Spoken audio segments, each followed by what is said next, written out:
So I want you to go with me to Isaiah chapter 5, and I want to take a look. We'll come back because there's some breakdown we want to do in Luke chapter 13. But I want to do a little bit of work from Isaiah's 5th chapter because I believe that this is one of the unheralded chapters of the Old Testament that gives us great insight into Israel and what's going on.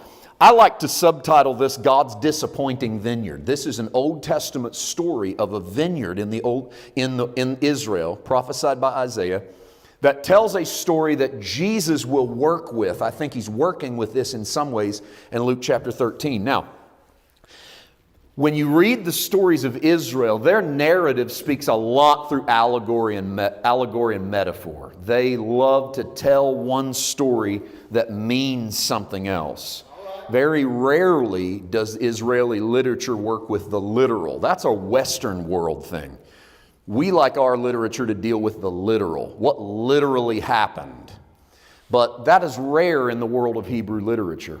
It's also why we in the Christian church are mighty confused about the book of Revelation. Because we read the book of Revelation through a Western world lens, which is, if they put it on the page, that's exactly what's going to happen. But in a Hebrew world, what they put on the page was an allegory or a metaphor or a signpost for what was going to happen. In other words, it's not literally going to be a dragon with 7 heads that comes up out of the water and then flies over the earth, and then a dragon tries to eat the baby of a woman who's having a child, but then the baby gets swept up and carried out into a wilderness somewhere and hidden by the hand of God.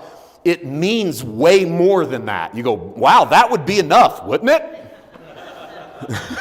It means something else, and it doesn't, we don't get to pick and choose. However, we do that a lot with what we pick and choose to be literal. We go, here's what's literally going to happen because the Bible says it. And then on the very next page, we'll go, well, now this one's a figure of speech. I don't think any of us believe that in heaven right now, Jesus is walking around as a bleeding lamb. And yet the book of Revelation describes him as a lamb as if it had just been slain. So is Jesus still dripping blood in heaven looking like a sheep walking around glory? No. But what you are supposed to take from that is Jesus' blood is as fresh today as it was the day he shed it. So whatever failure you have now is as forgivable and cleansed as it was the day you did it and before you ever committed it, because he hasn't changed in respect to the fact that even though he's resurrected, experientially, he's still slain. And it's good that he's still slain, because that means I have a remedy. I don't have to go kill me, and I don't have to go kill you. Christ has been slain on my behalf. Thank God for those kind of stories.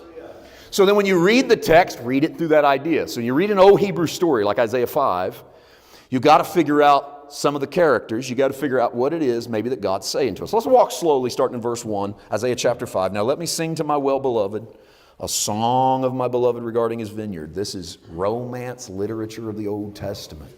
Romance literature of the Old Testament. This would have fell right around the time of Song of Solomon. Solomon would have predated this just a little bit. Beloved, vineyard, all that talk is Song of Solomon talk. Song of Solomon is the risque book of the Old Testament. I know that's always kind of comical for us. It was like, how risque was it? It was so risque that you were not allowed to read it if you were a Hebrew until you were 30 years old. Because apparently at 29 it was too much.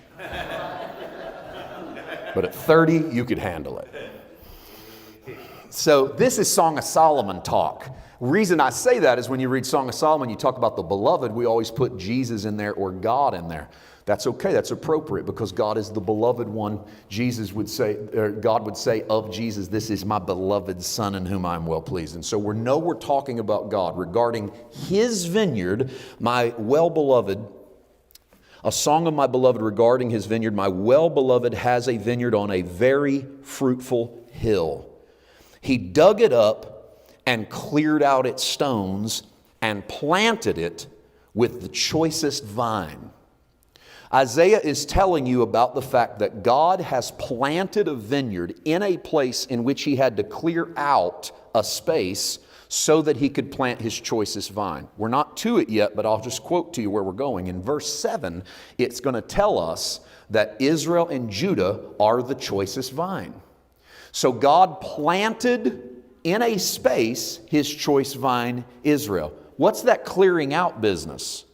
To me, that's where Israel leaves the wilderness, crosses the Jordan, and goes into the promised land.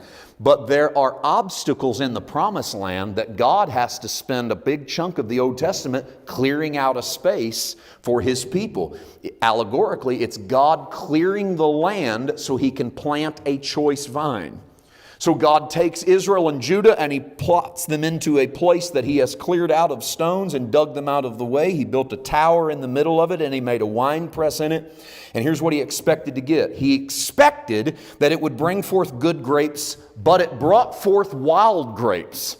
And so Isaiah is relating to you a story in which God planted a choice vineyard in a land that He had cleared out. He cleared the promised land and put Israel in the middle of it. And what He thought was going to be His return were good grapes. I like to call this righteousness, fruits of righteousness. This is what God expected was going to grow in His vineyard. Why wouldn't it? It's a choice grape. It's a choice vine on good soil. How can it not produce good fruit? God says, I got the perfect piece of property. I have the perfect vine. I should have the perfect result. But instead, it brought forth wild grapes. And wild grapes in Hebrew allegoric language is always rebellion. So what God intended to be a righteous revolution in the promised land among His people ended up being a rebellious revolution as people began to rebel, which, as the Apostle Paul would reinterpret this, that's what happens when people begin to take the law as the source of their righteousness. The moment that you get introduced to a message in which your performance equals your right standing with God, you will rebel against that because you will find out that you're incapable of keeping these demands and will end up in a fist fight with God. That's where a lot of us exhausted ourselves before we come into an understanding of who He was and how much He loved us. So God's design was to bring forth good grapes, but it brought forth wild grapes